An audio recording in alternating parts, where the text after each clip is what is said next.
코로나에 대해서 또 잠깐 말씀을 드리겠습니다. 국내 과학자들이 계속해서 코로나에 대해서 연구를 합니다. 알아야 되니까, 알아야 치료제도 만들고 방역 체계도 세우고 합니까? 그런데 과학자들이 연구한 바에 의하면 감염된 이틀부터 급속하게 증식한다고 합니다. 그러니까 코로나의 증상이 나타난 것은 이틀 전에 감염됐다는 얘기예요. 그래서 지금 코로나에 감염된 사람이 나타나면 이틀 전에 행적을 추정합니다. 그때부터 급식하게 증식하니까 내 안에 있는 면역 체계와 싸우면서 이제 증상이 나타나는 거 아니에요? 그렇게 해요. 그런데 놀랍게도 이 바이러스가 7일이 지나잖아요. 그럼 바이러스가 몸 안에 있어도 활동을 멈춘답니다. 무슨 말이냐? 7일이 지나면 감염력이 없어진다. 감염되지 않는다 이 말이에요. 7일 지나서 PCR 검사를 하면 양성이 나와요. 있습니까? 그런데 실제로 전파력은 없다. 처음에는 몰랐을 때는 14일간 격리를 시켰잖아요. 그래서 줄어드는 거야. 열흘로. 자가격리 열흘. 지금은. 근데 실제로는 7일이면 전파력이 없어져. 이걸 영장류 실험을 통해서 발견했어요. 물론 7일 이후에 중증으로 발전되면 이건 다른 문제예요. 중증으로 발전 안 되었을 때 얘기예요. 그래서 예를 들어서 생활치료보호센터로 가서 중증으로 발견이 안 되면 7일 되면 늦어도 열흘 정도 되면 검사 안 내보냅니다. 왜냐하면 검사하면 다 양성 나와요. 그때. 그런데 7일 지나면 전파력이 없어요. 감염되지 않아요. 바이러스가 활동을 멈춰버리기 때문에. 그래서 그냥 내보냅니다. 근데 PCR 검사라는 게 뭐냐면요. 마치 이런 거예요. 제가 볼펜으로 여기다 점 하나 찍었어요. 그러면 보여요? 안 보여요? 안 보여. 이걸 400배로 확대시켜봐요. 그럼 보이겠어요? 안 보이겠어요? 크게 보일 거 아니에요? 마치 그런 거예요. PCR 검사가 점 하나를 확대시키는 거예요. 그러니까 보는 거예요. 그런데 보세요. 점 하나 찍어놓고 400배 확대할 때하고 1000배 확대할 때하고 이 점이 크기가 같겠어요? 다르겠어요? 확대를 더 많이 할수록 더 크게 보이겠죠. 그래서 PCR 검사를 할 때 CT값이라는 게 있어요. CT값 확대, 쉽게 말하면 확대하는 거예요. 이걸 얼마만큼 많이 돌리느냐 확대한다는 거예요. 처음에는 올해 초 같은 때는 이 CT값을 미국 FDA나 이런 데서 40에서 45로 설정할 걸 보냈어요. 40에서 45. 그런데 미국의 질병예방통제센터에서는 CT값을 40에서 45로 하지 말아라. 너무나 많이 확대했다 이거. 28로 잡아봐. 이게 제일로 적정하다. 그러니까 줄이라 이 말이 이것을. 안 줄이면 조그만 것도 크게 보여서 이렇게 말하면 CT값을 높게 잡으면 높게 잡을수록 양성자 숫자가 많아져 버려요. 자, 바이러스가 죽었어요. 찌꺼기가 있어. 이걸 막 확대해버리면은 이것도 양성이 나와버려요. 그래서 CT 값은 28 이하로 잡아라. 미국 질병통제본부센터는 보냈어요. 근데 올해 초에는 미국에서 FDA 이런 데서 40에서 45로 잡았다가 지금은 28 이하로 낮춰서 잡아요. 높여서 잡으면 잡을수록 뭔 숫자가 많다. 양성 숫자가 많이 나옵니다. CT 값을 낮추면 낮출수록 양성 숫자가 줄어드는 거예요. 그래서 CT 값을 얼마로 잡느냐에 따라서 양성자 수가 많을 수도 있고 줄어들 수도 있어요. 그래서 사람들은 PCR 검사를 믿을 수 없다고 하는 게 그거예요. 왜냐하면 CT 값을 누가 이걸 잡겠어요? 높게 잡거나 낮게 잡거나 정부가 잡는 거예요. 우리나라 질병본부 통제본부센터에서 잡아 이걸. 그래서 PCR 검사가 높게 잡으면 이 사람은 사실은 바이러스가 죽었어. 찌꺼기만 남았어. 그래도 뭐로 나온다? 양성이 나온다 이 말이에요. 그래서 PCR 검사 수치를 믿을 수가 없다라고 사람들은 말합니다. 만약에 정부에서 교회를 잡아야 되겠어. 교회를 잡들여야 되겠어. 그러려면 교회에서 이 감염된 숫자를 많이 늘어났다 해버리면 교회가 죽는 거 아니에요? 높이 잡아버리면 엄청 많이 나와. 작년 말에 뭐 선교단체에서 몇천 명 나왔다. 이게 높게 잡으면 그렇게 나와요. 그러면 미국 질병통제보고센터에서 28로 잡아라고 했는데 우리나라는 몇으로 지금 잡고 있느냐? 알려진 바에 의하면 34로 잡았어. 전문가들 얘기는 33이 넘어가면 활동 않고 죽어있는 것까지도 잡힌다. 전문가들 얘기. 근데 우리는 34로 잡았어. 그러니까 현재 우리나라에 이 코로나 바이러스에 걸렸다는 사람들이 더 부풀려져 있다 이 말이에요.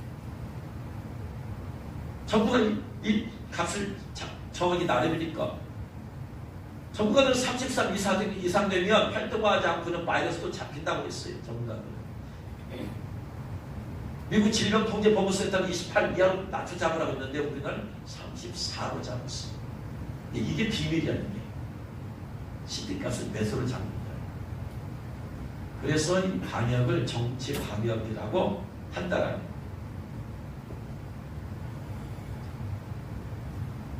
그래서 몰라요. 아무튼 그렇게 알려져 있어요. 제가 본 뉴스 전문가들 얘기를 보면은 34로 잡아져 있다고 알려져 있대. 그래서 좀 낮춰 잡아야 돼. 그 다음에 아까 말씀드렸다시피 일주일 지나면 있어도 감염력이 없어요. 자, 이 사람이 가서 검사했어. 자, 일주일 전에 어떤 사람이 다녀갔어. 일주일 전에. 근데 그곳에 있는 사람들이 다 통보가 왔어. 가서 검사 받으라. 자, 검사 받았어요. 그러면 감염이 되었다 하면 있어요.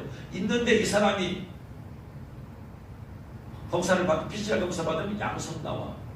사실은 전파력이 없어. 활동도 없어. 일주일 지났기 때문에. 그러면 양성 나왔으니까 가만히 둘 수가 있어요? 없어요? 없어. 무조건 자가격리 시켜야 돼. 최소한 열흘. 이러다 보니까 억울하게 자가격리가 된 사람들이 많다 이 거예요.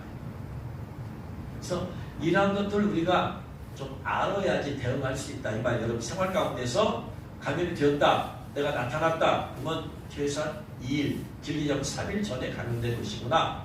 이게 며칠 간다? 앞으로 3, 4일만 더 간다. 활동할 때부터 일찍 아니고 감염됐을 때부터 일찍이다 이 말이에요. 중증으로만 폐렴을 하는가? 그런 동안 발전만 안 되면 일주일이면 에서 사라집니다. 감염 안 된다 이 말이에요. 그래서 이런 것들을 우리가 조금씩 알면 알수록 막연한 불안과 두려움에서 사라지게 되어져요. 그리고 지난주에 코로나의 감염이 어디서 됐다? 감염은 어디서 됐다? 점막에서 감염된다. 점막에서 끊어서 이겨버리면 끝나는 거예요. 점막이 필터와 같다고 했어요. 필터. 바이러스, 세균, 미세먼지를 걸러낸 필터다. 점액에서 여기서 면역물질이 나온다고 했어요. 그래서 점막에서 감염되면 이제 다 들어오는 거지. 그래서 그러면은 우리가 백신을 꼭 지금 백신이 문제잖아요.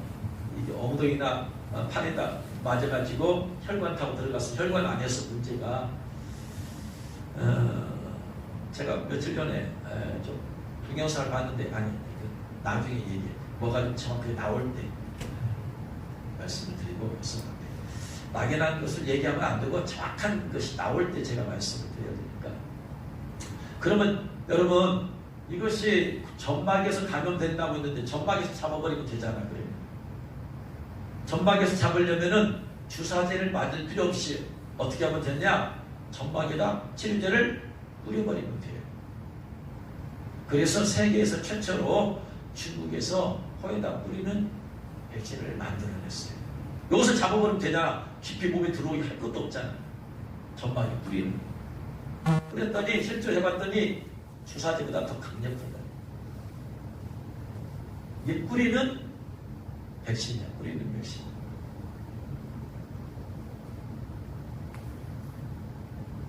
그래서 주사제보다 더 센 면역력이 나왔대요. 미국의 셀바시온사에서 개발한 코박실 V는 코로나 바이러스를 99.9% 방면했대. 이게 뿌리는 백신이에요. 한국에서도 여러분 레키로나주 만든 센트리온에서 흡입형 코로나 치료제를 개발해서 지금 임상 1 중이에요. 임상 1.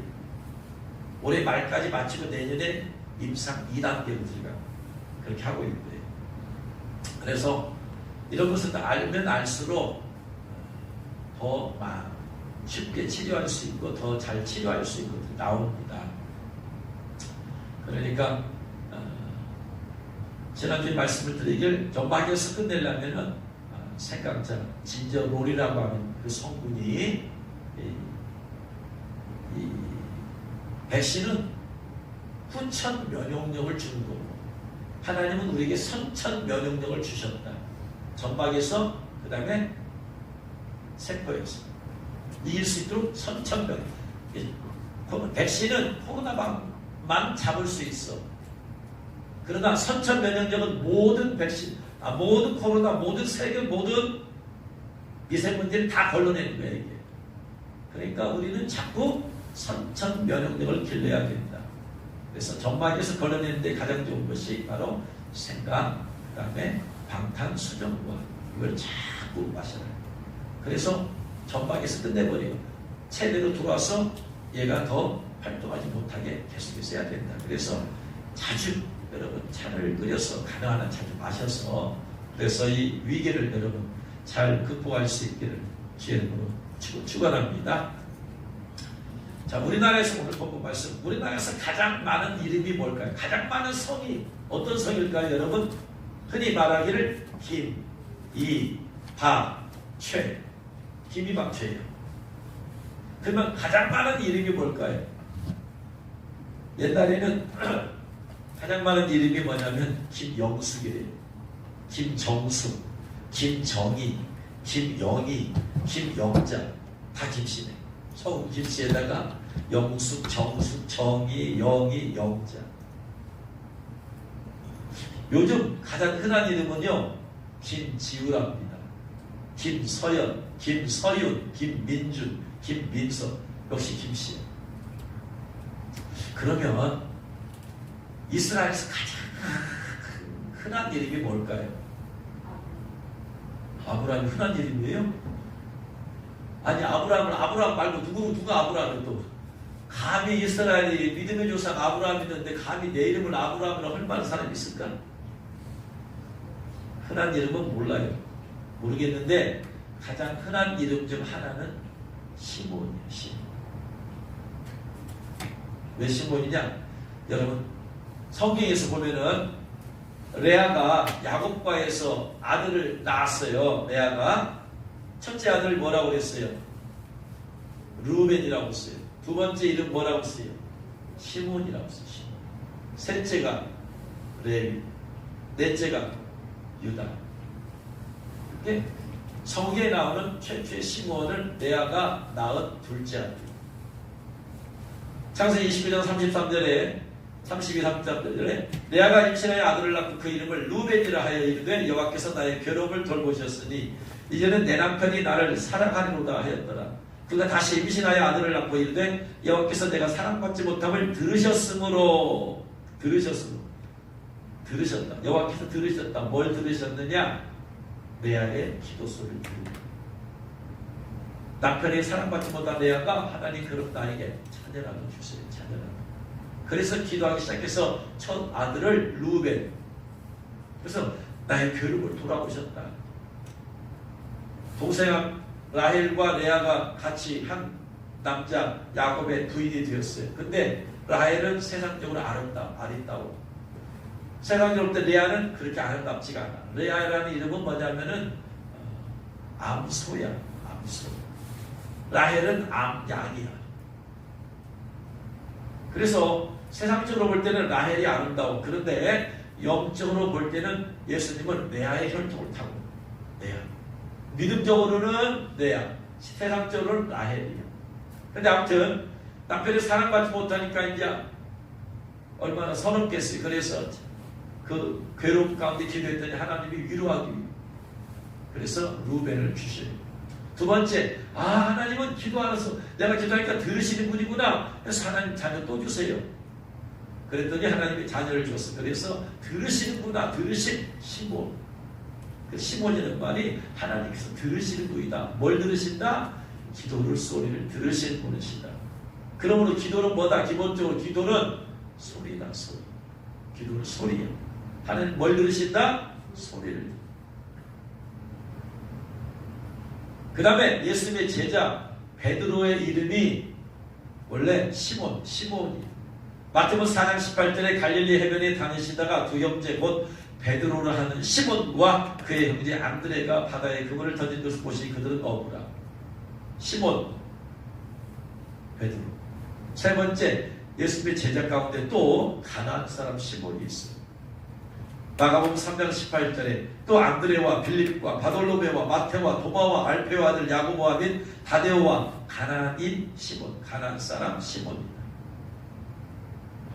그 다음에 가룟 유다의 아버지가 시몬이었던 요한복음 13장 2절에 마귀가 벌써 시몬의 아들 가룟 유다의 마음에 예수님을 팔려는 생각을 넣었더라.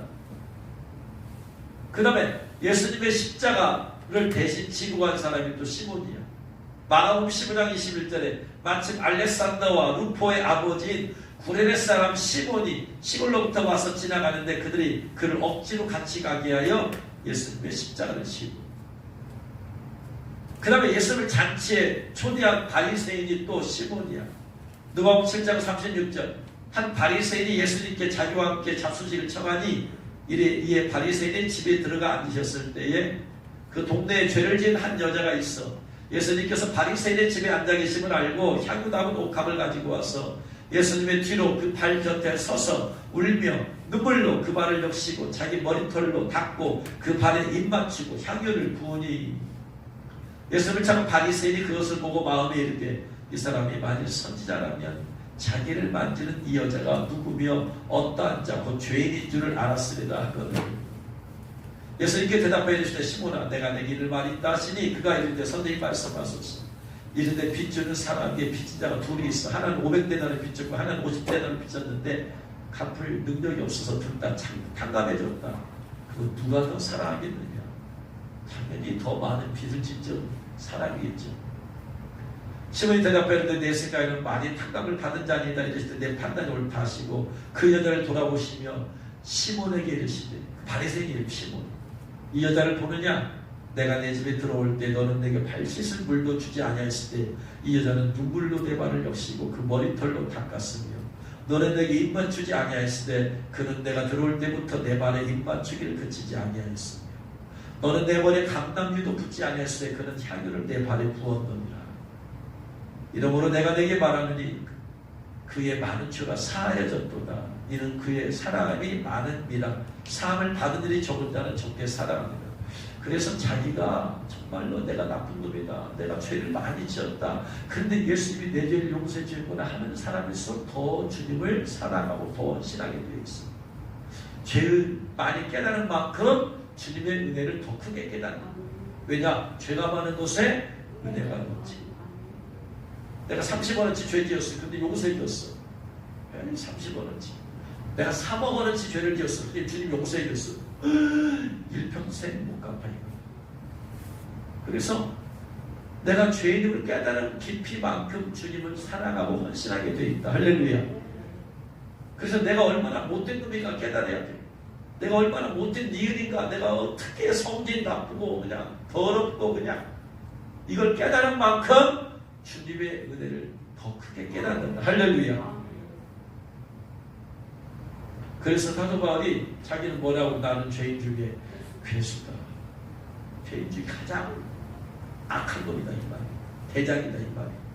근데 그가 예수님께 죄사 받았으니까 헌신을 안 할 수가 없다. 그래서 주님의 은혜를 깨닫고 싶으면 주님의 은혜를 생각하지 말고 내가 얼마나 못된 놈인가, 나쁜가, 나쁜 짓을 아무도 모르게 행했는가를 자꾸 생각해.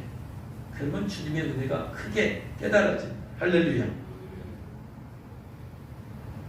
그래서 벌써 이렇게 예수님과 관계된 이름, 제자만도 2명, 이렇게 관계된 사람의 이름이 5명이나 큰아들입니다. 보통 이스라엘에서는 어떤 사람을 소개할 때는 꼭 이스라엘 12지파장에 지파, 그 다음에 부모, 혈통을 얘기해요. 세리요한에 대해서 얘기할 때 세리요한에 아비야 반열에 제사장 한 사람이 있으니 이름은 사가랴요. 그의 아내는 아론의 자손이니 이름은 엘리사벳이다.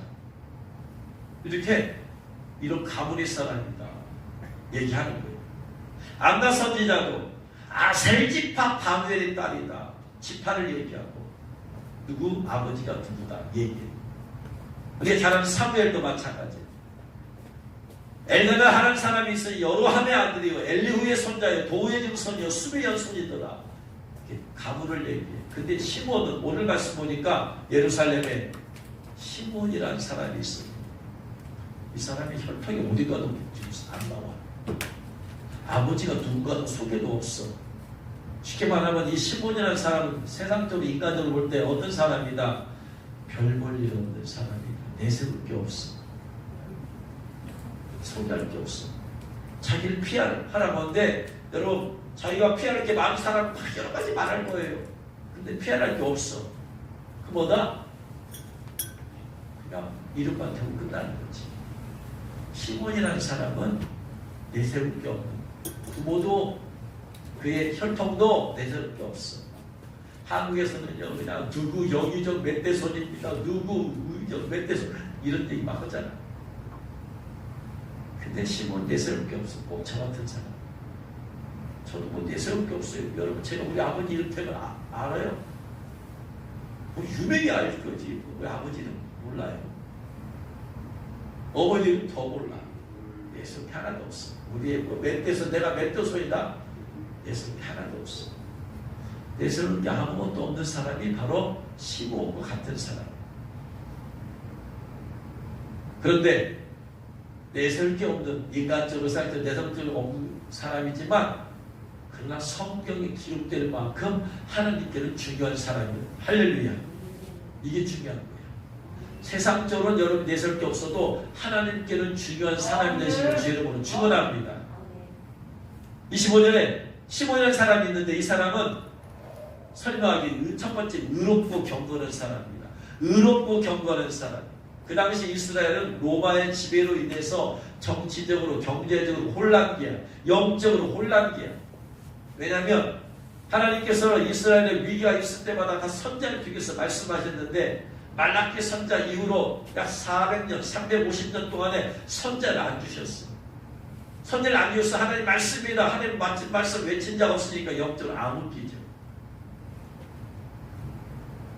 그러니까 말씀 앞에 의롭게 경건하게 살려는 사람을 찾아보기가 어려운데 이 시몬은 다른 사람들은 정치적으로, 경제적으로, 영적으로, 물질적으로, 도덕적으로 그냥 의롭지 못하게 산다 할지라도 이 사람만은 의롭고 경건하게 사는 사람이었다. 이걸 내세우는 거예요. 할렐루야. 인간의 죄악이 관영했을 때 하나님께서는 노아가 하나님과 하나님의 보시기에 의인이라 할 정도로 세상은 다 죄악 가운데 타락하게 살아도 나는 하나님 바라보고 살리라. 이런 사람이다 이 말이에요. 여러분 시대가 예수님 믿는 사람들조차도 그냥 시들시들하고 미지근하게 살아도 여러분만큼은 의롭고 경건하게 살기를 주 이름으로 축원합니다. 여기서 경건하다 이 말은 율라베스예요. 율라베스라는 말은 무슨 말이냐면 꽉 잡다 이 말이야. 취하다, 뭔가를 취하다 꽉 잡다 이 말이야. 경건한 사람은 뭘 잡고 사는 거예요? 하나님, 거룩하신 하나님을 붙잡고 살 때 경건하게 살 수 있어. 하나님 거룩하신 말씀 붙잡을 때 경건하게 살 수 있어. 할렐루야. 여러분, 하나님 붙잡지 않고 돈을 붙잡는 사람이 어떻게 경건하게 살 수 있어요? 돈을 붙잡았기 때문에 수많은 죄류와 거짓말할 수밖에 없어. 세상의 정치 권력을 붙잡고 살아? 그 지뢰탕 속에서 똑같이 죄를 먹고 살게 되어 있어. 성공을 붙잡아? 어느 거 붙잡아도 죄를 피할 수가 없어요. 하나님을 붙잡을 때, 거룩하신 하나님을 붙잡을 때, 하나님은 거룩하시기 때문에 나도 거룩하게 살려고 노력할 수밖에 없다. 할렐루야. 뭘 붙잡느냐, 이게 중요합니다. 여러분, 무엇을 붙잡고 살고 있습니까? 돈입니까? 성공입니까? 거룩하신 하나님을 붙잡으시기를 주의 이름으로 축원합니다. 거룩한 주의 말씀을 붙잡기를 주의 이름으로 축원합니다. 그래서 말씀 붙잡고 살리라. 내가 말씀 놓아버리면 삶의 기준이 없어. 내가 어떻게 살아야 될 가치 기준이 잃어버리는 거예요. 그래서 말씀 붙잡지 않는 사람은 그냥 세상의 가치 기준으로 흘러가 버리게 되는 거예요. 하나님 붙잡지 않는 사람은 세상에 그냥 세상의 흐름에 따라 흘러갈 수밖에 없어.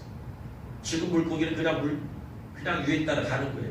살아있는 물고기만이, 살아있는 하나님을 붙잡은 사람만이 살아있는 물고 같아서 물을 거슬러 올라갈 수가 있어요. 할렐루야. 여러분, 성탄절의 경건함은 무엇일까요? 사람들이 성탄절을 기다리는 이유가 뭘까요? 어린아이들은 성탄절이 뭔 날인지 중요하지 않아. 성탄절 하면 선물 받는다. 선물. 아빠, 성탄절에 선물 뭘 줄 거야? 우리 선물. 이런 아이에게서 무슨 경건함이 있을까요? 애인이 있는 청년은 애인과 함께 좋은 밤을 보내야지. 그래서 인부를 보내야지. 이런 사람에게서 무슨 경건함이 있을까요? 애인이 없는 청년은 어떻게 그날 좀 누구라도 소개받아서 그냥 성탄절을 재밌게 즐겨 보내면 좋을 텐데, 이런 사람에게서 무슨 경건함을 찾아볼 수 있을까요? 사업하는 사람에게 성탄절은 성수기다. 이번 기회에 돈 벌어야 된다. 이런 사람에게서 무슨 거룩하고 경건함이 있어요? 이런 사람의 경건함 가운데 성탄절을 보낼 수가 없고 맞이할 수도 없죠. 의롭고 경건한 성도는 주님을 기다리죠. 주님을 만나기를 원하죠. 주님을 경험하고 체험하기를 원하죠. 주님을 만나는 성탄절이 되기를 원해요. 주님의 음성을 듣는 성탄절이 되기를 원해요. 할렐루야. 여러분이 성탄절을 맞이하는 자세는 무엇입니까? 성탄절이니까 어디 한번 놀러가자. 성탄절이니까 버스 만들자. 온라인 하자. 그런 데서는 경건함을 발견할 수 없어요. 주님을 만나니라. 할렐루야. 이런 자세와 마인드로 여러분이 성탄절을 맞이하기를 주의 이름으로 축원합니다. 두 번째 봤더니요, 어떤 사람이냐면 언약의 약속의 말씀을 믿고 기다리는 사람. 이 사람이 의롭고 경건하여 이스라엘의 위로를 기다리는 자라. 이스라엘의 위로를 기다린다. 이스라엘의 위로를 기다린다는 말은 무슨 말이냐면, 이스라엘에게 메시아가 오셔서 이스라엘을 회복할 때 받는 위로예요. 메시아가 오셔야 돼. 이스라엘의 고난이 왜 받느냐? 이유가 뭐냐? 이스라엘을 통해서 메시아가 태어나. 그렇기 때문에 마귀는 메시아가 태어나면 마귀의 멸망이야. 그래서 어떻게든지 이 메시아가 태어나지 못하도록 가인과 아벨 가운데서 가인을 통해서 아벨을 죽여버렸어. 믿음의 사람 아벨을. 메시아가 태어나지 못하도록. 여자의 후손이 네 머리를 상하게 끝나는 하나님 말씀, 예언의 말씀에 따라서. 그래서 어떻게든 이스라엘로 하여금 타락하게 만들어야 돼. 믿음의 사람이 안 나와야 돼. 믿음의 대가 끊어져야 돼. 그래서 계속해서 다른 족속 나라 민족보다 계속해서 마귀에 대해서 마귀가 이스라엘에 대해서 미혹을 하는 거야. 믿음을 잃어버리게. 그래야지 믿음의 사람이 안 나오지. 핍박을 하는 거야. 이방 민족을 통해서. 그러니까 우리나라가 수많은 외침을 받았다 할지라도 이스라엘과 비교도 안 돼. 그러니까 그 메시아를 태어나야 해야 되는 그 혈통을 이어야 되기 때문에 이스라엘은 고난이 많아. 그래서 너희는 내 백성을 위로하라. 믿음 때문에 그 예수님을 태어나게 하는 메시아적인 메시아 태어나게 된 그 사명 때문에 고난이 많으니까 하나님은 내 백성을 위로하라 위로하라. 이게 이스라엘의 위로야.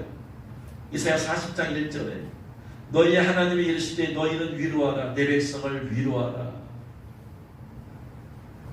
그래서 결국 이스라엘 사명이 뭐냐면 메시아가 태어나게 하는 사명이다. 할렐루야. 그래서 그에게 수많은 고난이 사명을 놓아버리면 사명 고난도 끝나. 근데 메시아가 태어나기까지 사명을 감당해야 되기 때문에 고난도 많은 것이다. 여러분 가운데 사명을 놓아버리면 고난 없는 사람 많아요.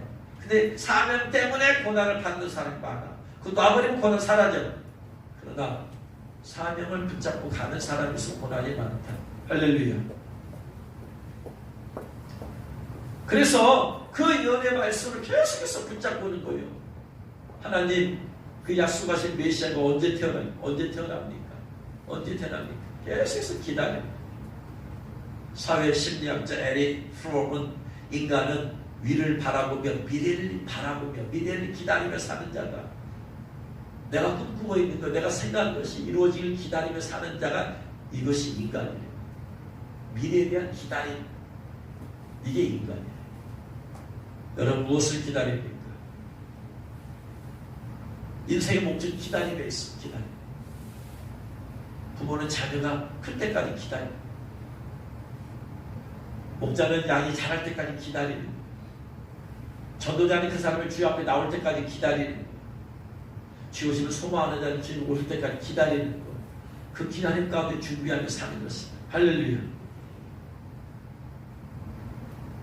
여러분이 바로 미래 주여 오심을 기다리며 사는 자가 되길 주의 이름으로 축원합니다. 세 번째 어떤 사람이라고 봤더니 예루살렘에 15년 사람이 있어요. 첫 번째 의롭고 경건한 사람이었고, 두 번째 이스라엘의 위로를 기다리는 자였고, 세 번째 성령님이 그 위에 계시더라. 성령님이 그 위에 계셨다. 이게 뭘까요? 누가복음 3장 21절 22절에 보면 백성이 다 세례를 받을세 예수님도 세례를 받으시고 기도하실 때 하늘이 열리며 성령님이 비둘기 같은 형태로 그의 위에 강림하시더라. 예수님께 세례 받으시고 기도했더니 하늘이 열리고 성령님이 그 위에 계셨다 이 말이에요. 그 성령님이 그 위에 계셨단 말은 시몬은 어떤 사람이었다? 기도의 사람이었다. 시몬은 기도의 사람이었어. 기도의 사람에게는 늘 그 위에 누가 계시더라? 성령님이 함께 동행하시더라. 할렐루야. 여러분이 늘 기도에 있을 때 성령님이 여러분 위에 함께 할 줄을 믿으시기 바랍니다. 기도하지 않는 사람은 함께 하자.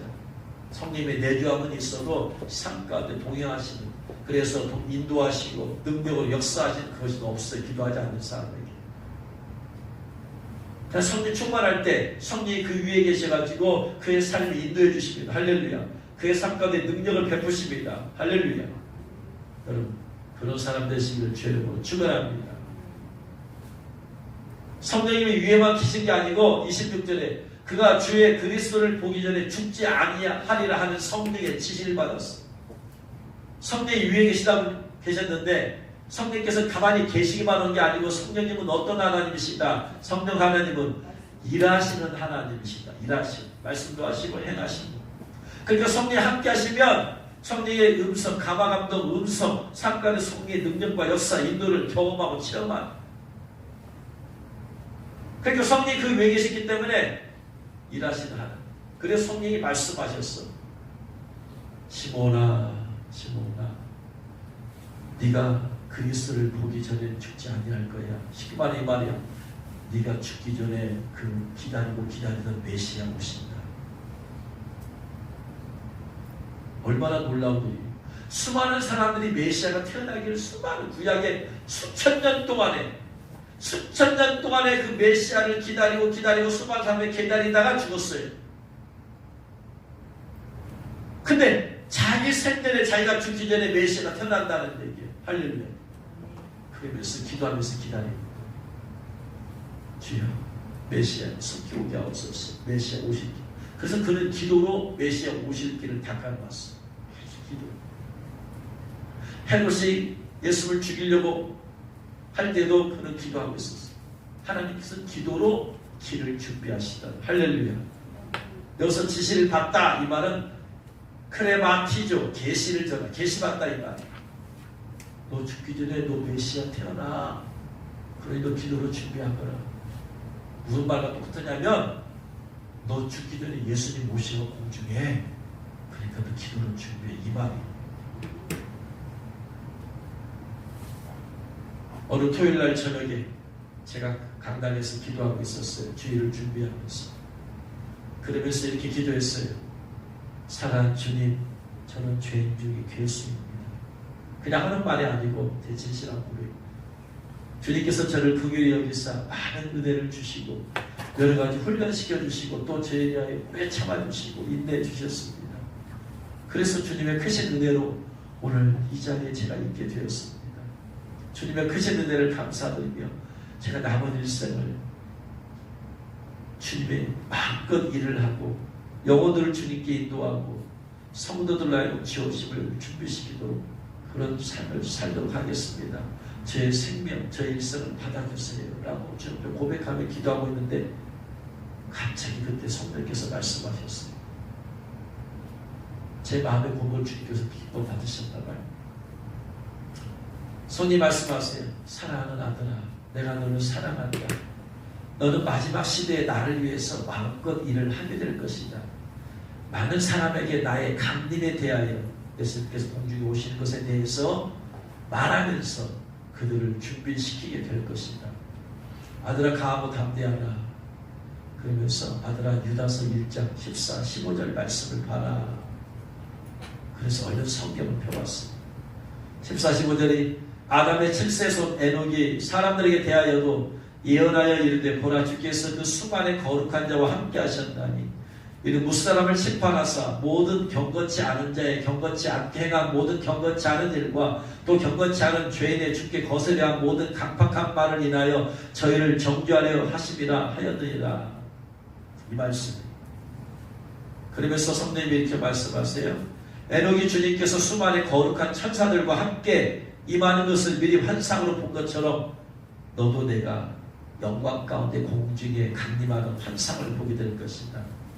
네가 성도들에게 영적으로 깨어서 나의 강림을 준비하라고 외칠 때 네가 전하는 말을 믿고 철저히 회개하면서 영적으로 깨어서 나의 강림을 준비한 모든 사람들은 네가 휴거할 때 너와 같이 휴거하면서 공중에서 나를 맞이하게 될 것이다 라고 말씀하는데 환상이 보여요.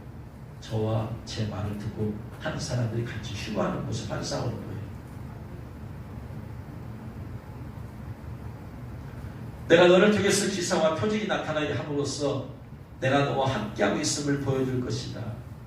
너는 에녹처럼 수많은 거룩한 자들과 함께 임하는 것을 환상으로 보게 될 것이다. 내가 너로 하여금 영적으로 더 깊은 것들을 보게 할 것이다. 너를 결코 대환란 가운데 남겨두지 않을 것이다. 그것이 내가 너를 사랑하는 증거니라. 아들아 가하고 담대하라. 에녹 얘기가 무슨 말이냐면요, 에녹은 평범한 삶을 살았어요. 그런데 하나님께서 어느 날 에녹에게 환상을 보여주셨어.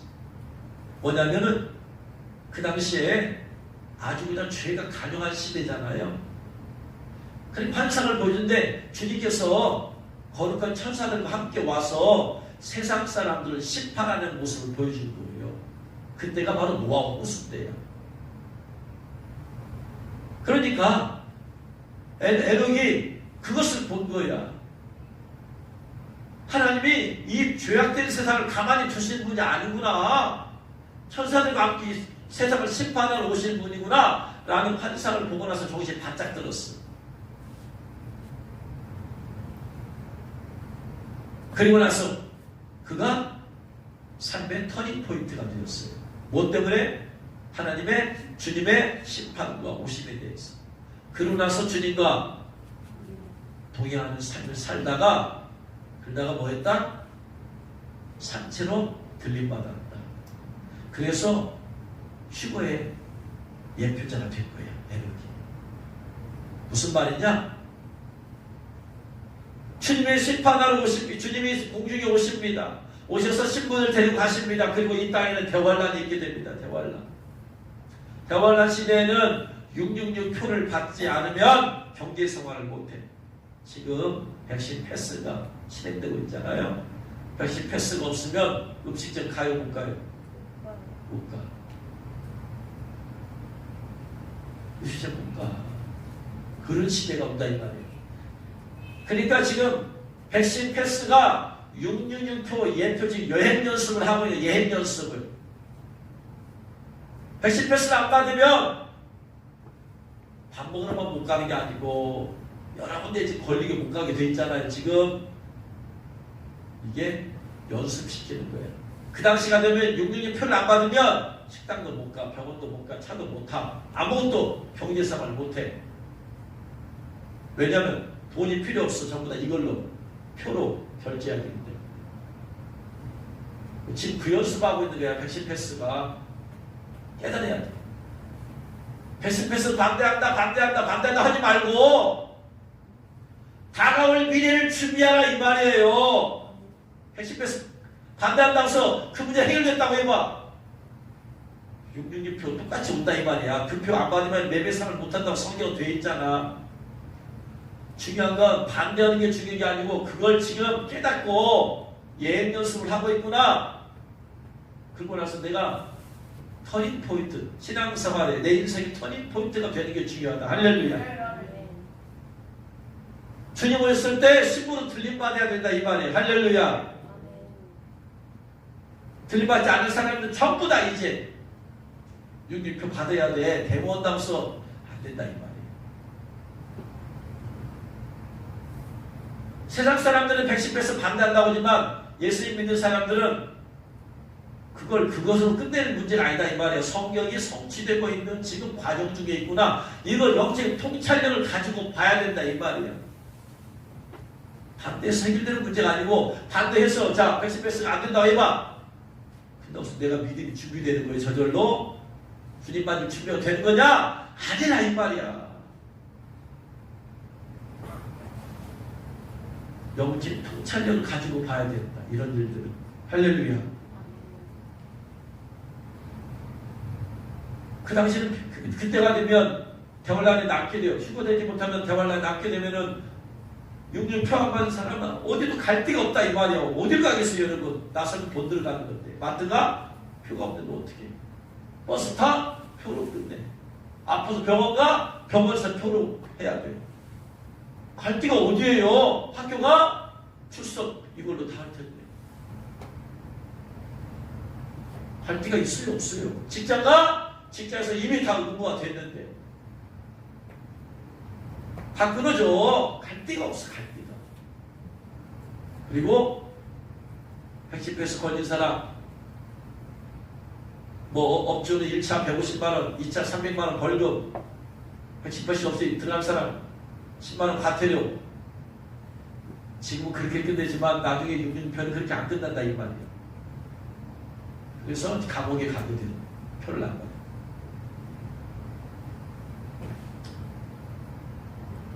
그래서 지금 준비하라 이 말이에요. 주님께서 그 말씀하시는 거예요. 그래서 저는 제 생애에 예수님 오신다. 주님이 지시하셔서 몇 번을 말씀했어요. 근데 살아생전에 예수 모셔서 나는 애는 좀 휴가할 거야. 근데 네가 전하는 말을 듣고 준비하는 사람들은 같이 휴가할 것이다. 여러분 주님 오실 준비하기를 주님으로 축원합니다. 철저히 회개해서 영적으로 깨어서 주의 장님을 오심을 준비하다가 주님 오실 때 들림받는 그래서 대환에 남지 않는 여러분 되시기를 주님으로 축원합니다. 성령의 위에 계신 사람, 성령의 지시받는 사람, 세 번째 성령의 감동받은 사람입니다. 누가복음 2장 27절 성령의 감동으로 성전에 들어가면 성령께서 지모나 지금 성전에 가라. 성전에 가라. 성전에 가고 싶은 마음을 막 불티나게 일으킨다. 감동은 뭐냐? 지시는 말씀을 주신 거예요. 감동은 마음이 쏠리는 거예요. 마음. 음성과 감동은 달라요. 음성은 정확하게 말씀을 주시는 거예요. 마음의 귀에 들리게. 감동은 이런 마음이 들어. 이렇게 마음이 가라 말씀하라. 근데 막 가고 싶은 마음이 불티나게 일어나 내 안에서. 그래서 지시받는 것에 그보다 전 단계는 감동이에요. 감동을 많이 받으다가 영적으로 더 깊이 성장하면 말씀이 들려. 할렐루야.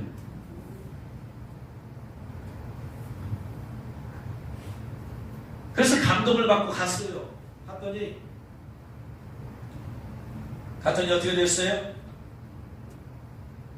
예수님의 부모가 율법의 관례대로 행하고자 해서 낳은 지 8일 만에 할례를 행하고 아이를 낳으면 며칠간 부정하다? 며칠간? 네? 33일 동안 부정하다. 그리고 정결케 해야 돼요. 그래서 정결케 한 제사를 드려야 되죠. 그래서 이제 그때 성전에 오는 거예요. 정결케 하려고. 그때 만나게 돼요. 진짜 성령의 감동. 여러분 성령이 충만하게 되어지고 성령의 감동이 자꾸 기도할 때에 평상시 어떤 생각들이 마음이 떠올라요. 새벽에 기도하다가 성탄절 준비를 좀 해야 되겠다, 어떻게 할까 하는데 또 생각이 떠올라. 마음이 들어.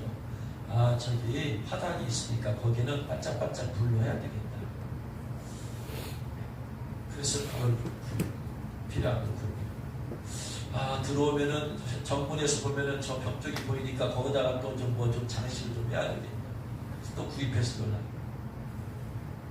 그리고 또 들어오면은 또 저 높이서 해야 되는데 저 높은 데서 내려오게 해야 돼. 기다오면 그런 마음이 막 들어. 이렇게 해야 되겠다. 해서 대학 청년보다 전화를 하는 거예요. 제가 더운데 다닐 수 없잖아요.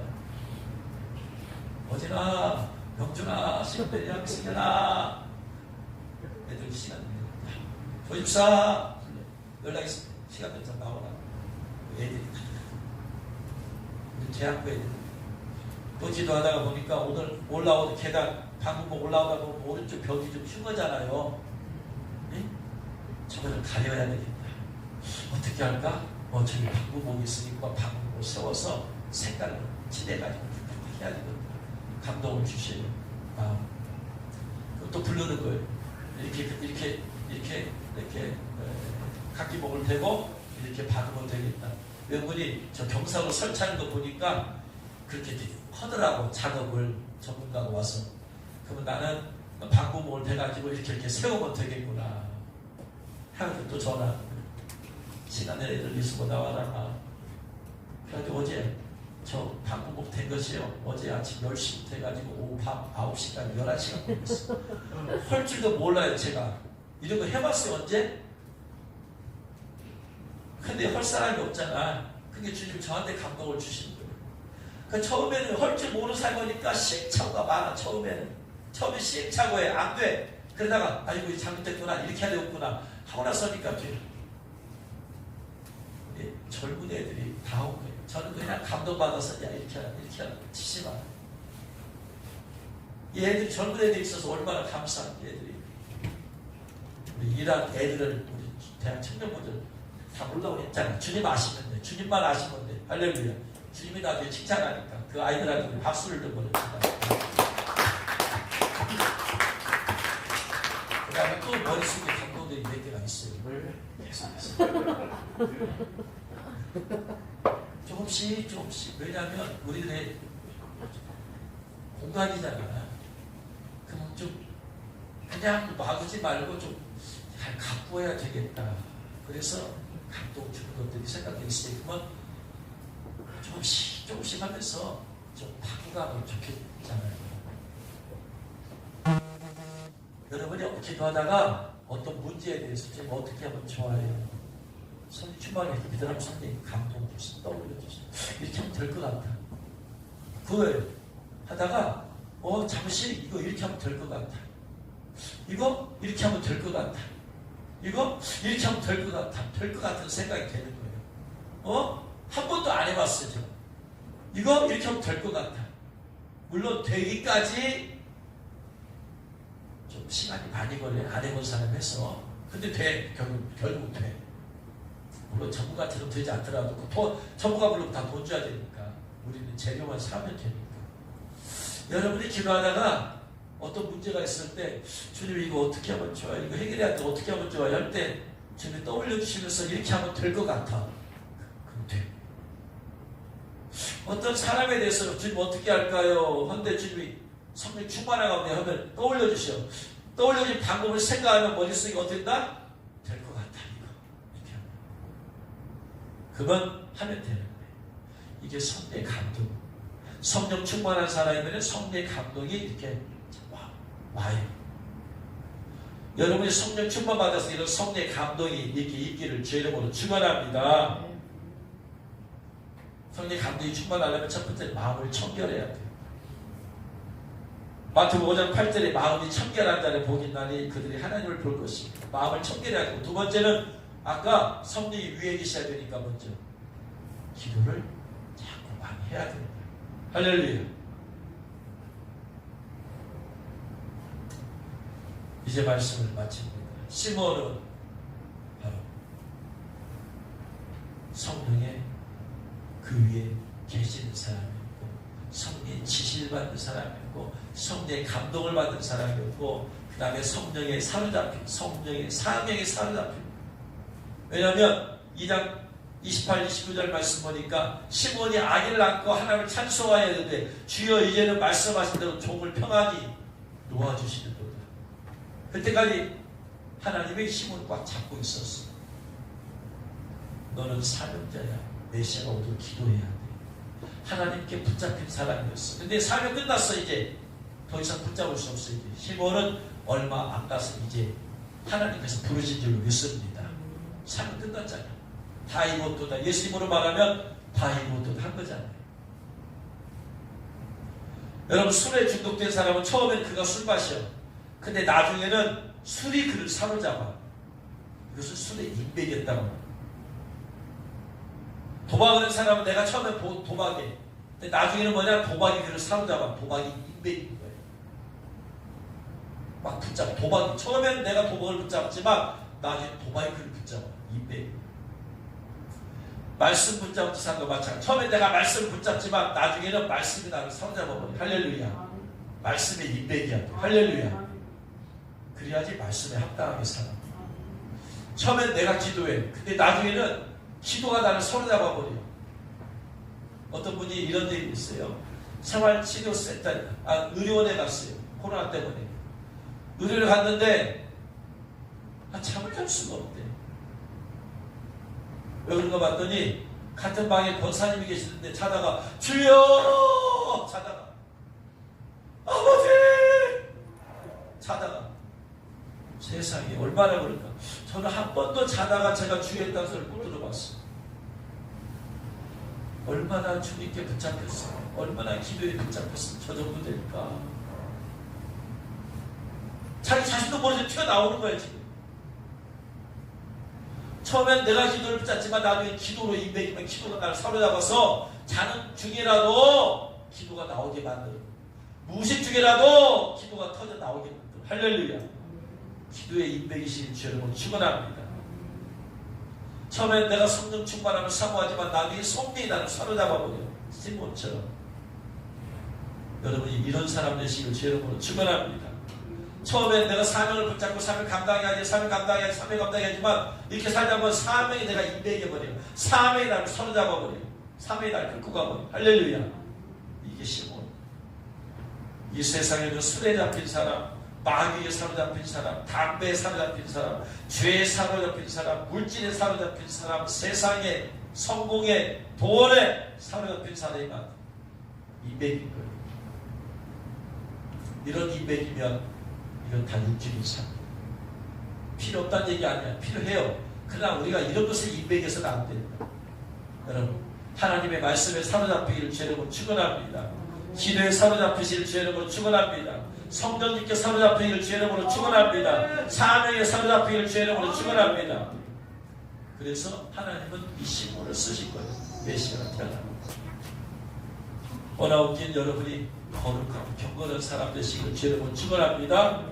성령이 여러분 위에 계시고 성령님께서 감동을 주시고 성령님께서 지시하시고 성령이 여러분을 사로잡았어. 그래서 이 마지막 때 여러분 주 오심을 깨어 준비하며 이기는 자가 되어서 주님 오실 때 들림받는 여러분들이 주 여러분 축원합니다.